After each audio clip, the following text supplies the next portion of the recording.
ఒక ఆవేశం అదంతా ఏమైపోయింది? ఈ రోజున ఆవేశం అంతా ఏమైపోయింది? లేకపోతే ఏమన్నా డ్యూటీ దిగారా? చెప్పండి. జస్ట్ అంటే ఏమైనా గ్యాప్ తీసుకున్నారా? మళ్ళీ మీరు డ్యూటీ ఎక్కాక ఇవన్నీ చూస్తారా? రాజకీయ ముసుగులో ఒక మహిళను వంచి మోసం చేసి, అంటే ఎంత సిగ్గు విడిచి ఆమె బయటకు వచ్చి ఇదంతా జరిగిందంతా చెప్పి 30 సవర్ల బంగారం తీసుకున్నాడు, మా అధికారి వస్తున్నాడు, 1,30,00,000 నాకు కావాలి అంటే అత్తగారి నుంచి వచ్చిన ధనాన్ని, నగదుని, బంగారాన్ని ఆ లక్ష్మి అనే ఆవిడ ఆయనకి ఇస్తే ఆయన ఈ రోజున మాట్లాడే మాటలేంటి? తిరిగి అడుగుతున్నందుకు గొంతు పిసికి చంపేస్తా, నీ పిల్లలు పెద్దవాళ్ళు అయ్యారని ధైర్యంతో మాట్లాడుతున్నావా, వాళ్ళ కాళ్ళు విరిచేస్తా, ఏ పోలీసు వస్తాడు, ఎవరు చూసుకుంటారు అని చెప్పి మాట్లాడే మాటలా? పార్టీ అధినాయకుడేమో మహిళల ప్రయారిటీ మాకు ముఖ్యం, మహిళల రక్షణ మాకు అట్మోస్ట్ ప్రయారిటీ అని మాట్లాడతాడు.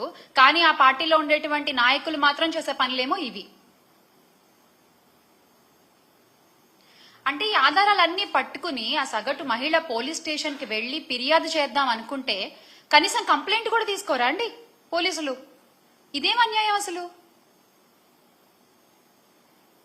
ఏం రాజ్యం నడుస్తోంది ఇక్కడ? ఇదే గత 5 ఏళ్లలో చూసుకుంటే ఫోన్లో దిశ యాప్ ని నొక్కిన, ఫోన్ ని షేక్ చేసిన, ఆడపిల్లలపై అన్యాయం చేయాలనుకున్న వాళ్ళని షేక్ చేసేలా, వాళ్ళ అంతు చూసేలా పనిచేసిన వ్యవస్థలో ఉన్న ఈ రాష్ట్రంలో ఈ రోజున మహిళలు భయంగా బతుకుతున్నారు. అరే ఇంత జరుగుతున్నా ఒక్కళ్ళు నోరెత్తరు, ఒక్కళ్ళు నోరు తెరిచి మాట్లాడరు. ఈ లక్ష్మి గారి విషయమనే కాదు, కూటమి ప్రభుత్వం అధికారంలోకి వచ్చిన దగ్గర నుంచి ఆడపిల్లలపై, చిన్న పిల్లలపై ఎన్ని అఘాయిత్యాలు జరిగాయండి, ఎన్ని అన్యాయాలు జరిగాయి?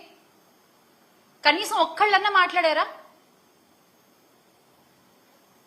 మన రాష్ట్ర హోంమంత్రి అనిత గారు మాత్రం పేరుకి మాత్రం హోమ్ మినిస్టర్, ప్రచారాలకే పరిమితం అవుతున్నారు, ఆవిడ ప్రకటనలకే పరిమితం అవుతున్నారు.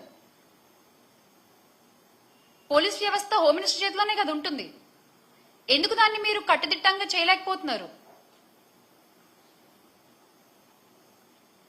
రాష్ట్రంలో గంజాయి సాగు చేసిన ఆడపిల్లలకి అన్యాయం చేయాలన్న ఆలోచన వచ్చిన ఆ రోజే వాడికి ఆఖరి రోజు అని చంద్రబాబు నాయుడు గారు చిలక పలుకులు పలికారు కదా. చంద్రబాబు నాయుడు గారు ఈ రోజున ఆడపిల్లలకు అన్యాయం చేసిన ప్రతి ఒక్కడు కాలర్ ఎగరేసుకుంటూ తిరుగుతున్నాడు బయట. ఇంకా చెప్పాలంటే ఆ ఆడపిల్లలకి అదే చివరి రోజు అయింది కొన్ని సందర్భాల్లో. దానికి మీరు ఇచ్చే సమాధానం ఏంటండి? దానికి మీరు ఇచ్చే సమాధానం ఏంటి?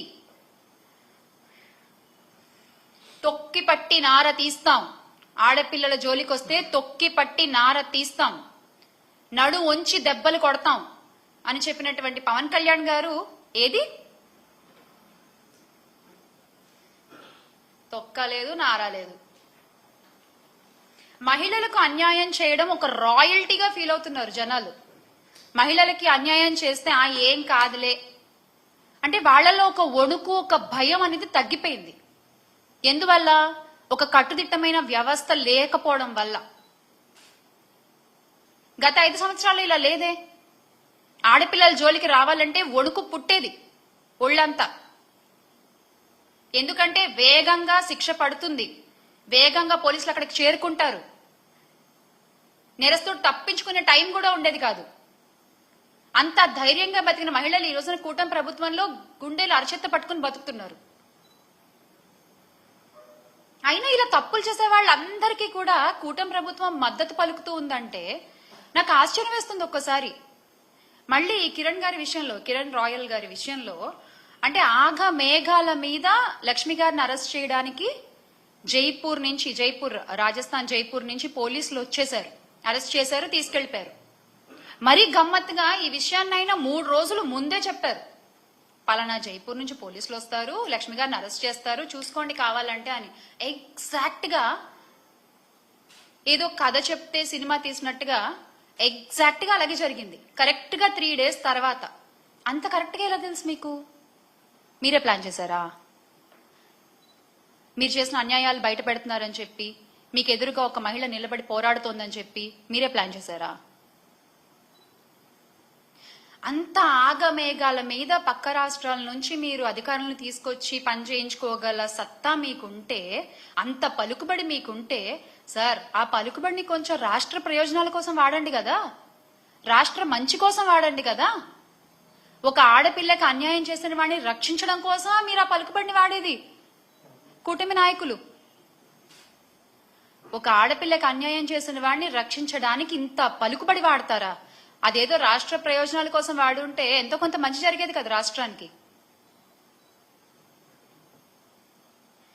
అంతకంటే దారుణం ఏంటంటే, అన్యాయం జరిగిన బాధితురాల్ని ఆదుకోకపోగా, అండగా నిలబడకపోగా, అసలు ఆమెని ఒక తేరుకోలేని ఒక సిచ్యువేషన్ లో పెట్టడం, అరెస్ట్ చేసి జైల్లో వేసేస్తే అయిపోతుంది అంతే. ఇంకా వాళ్ళు నోరెత్తి మాట్లాడరు. విక్టిమ్ బ్లేమింగ్ అంటారు దీన్ని. ఇలా మీరు విక్టిమ్స్ ని బ్లేమ్ చేస్తూ ముందుకు పోతుంటారా?